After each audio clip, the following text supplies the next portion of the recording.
memang dia betul masih sering AF itu Prof.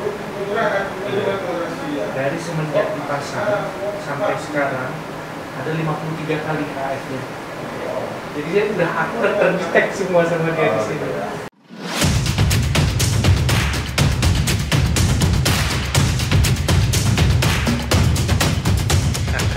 Biar nggak apa kali apanya itu, ya kan? Sampai saya jadi dokter spesialis, setahu saya pacemaker itu nggak bisa dilaksanakan di KKN. Jadi mungkin bisa dokter terangkan kapan mulai mendalami ini dan kapan memulai di pusat jantung terpadu masa daerah Maluku ini. Pelayanan jantung khususnya elektrofisiologi. Jadi memang kalau pacemaker ya Prof ya, artinya aritmia macam-macam jenisnya. Dan memang kalau di Indonesia sendiri ahli aritmia pertama itu Dr. Munawar. Ya, Munawar. Itu kembali ke Indonesia tahun 92 kalau saya nggak salah. Ya. Ahli aritmia kedua itu adanya tahun 2001 atau 2002, artinya ada 10 tahun lah itu. Baru ada yang penerusnya. Baru kemudian dari 2002 sampai sekarang makin banyak. Tetapi karena juga keterbatasan alat, keterbatasan staf pengajarnya, sampai sekarang se-Indonesia mungkin cuma 30-an. 30-an orang lah, ya Prof, yang mendalami aritmia ini.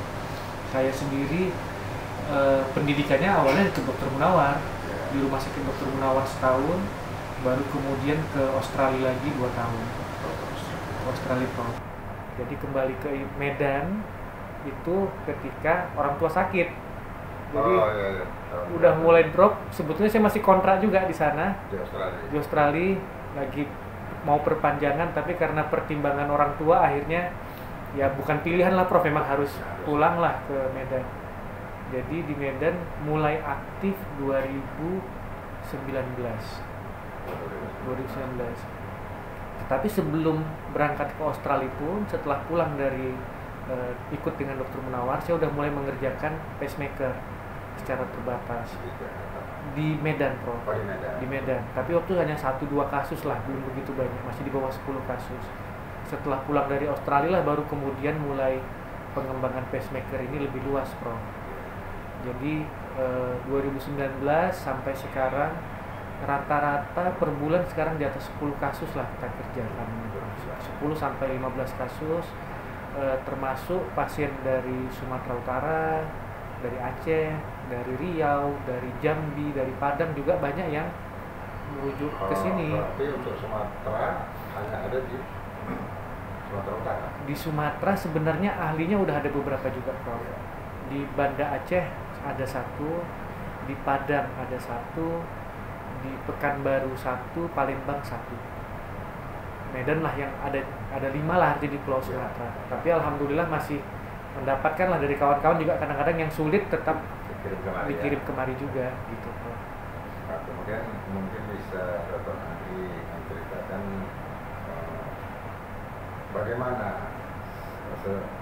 bagaimana kondisi sehingga seseorang itu membutuhkan pemasangan alat pacemaker.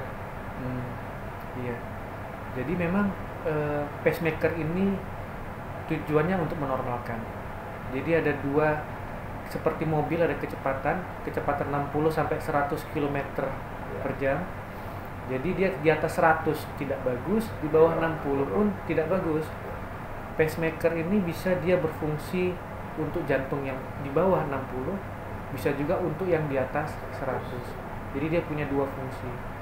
Dan misalnya kalau dia di bawah 60, maka dia otomatis akan menormalkan. Misalnya jantungnya turun ke 40 atau 30, jantung itu akan menaikkan ke minimal 60 atau dinilai mana yang kita inginkan. Begitu juga kalau jantung terlalu cepat, misalnya di atas 100 atau kalau lebih ekstrim di atas 150, maka dia bisa mengkardioversi, menormalkan kembali supaya jantung itu kembali ke angka normal.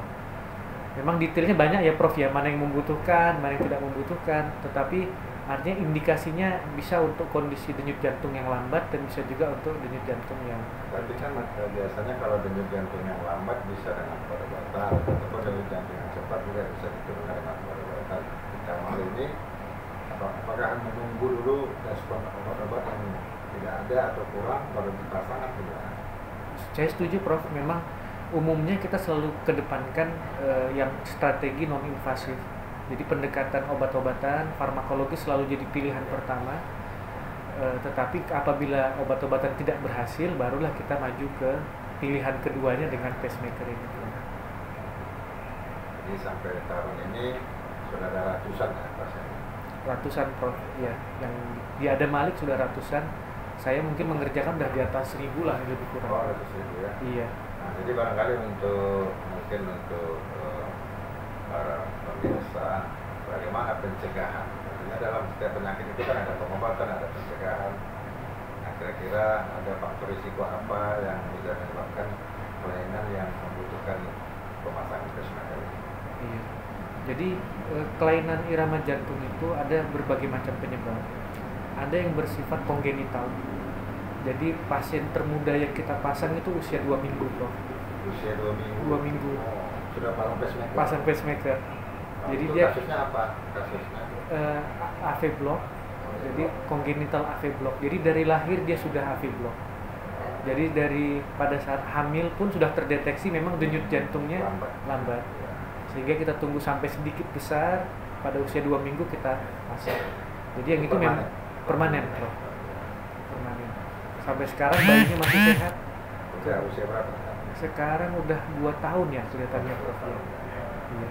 Tumbuh normal ya? Tumbuh normal, berat badan yang awalnya kurang sekarang udah menjadi normal lagi. Iya, iya.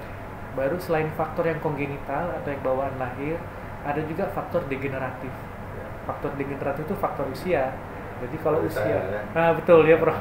Jadi kalau faktor usia memang tidak terhindarkan, usia pasti bertambah, dan ini salah satu alat yang paling banyak dipasang pada usia lanjut. Kemudian ada juga faktor yang didapatkan. Yang didapatkan itu bisa pengaruh daripada sakit gula, darah tinggi, kurang olahraga, kolesterol dan lain-lainnya, Prof. Jadi ada faktor bawaan lahir, ada faktor penuaan, dan ada faktor gaya hidup. Jadi mungkin yang bisa kita cegah dan bisa kita jaga yang di gaya hidup ini tadi. Bisa dimodifikasi. Modifikasi, betul. Kemudian apakah orang yang pasang pacemaker boleh berolahraga? Apakah boleh berolahraga? Boleh, Prof. Sangat dianjurkan. Sangat dianjurkan. Tidak ada pembatasan ya? Ada keterbatasan pada kasus-kasus tertentu yang disertai komorbid.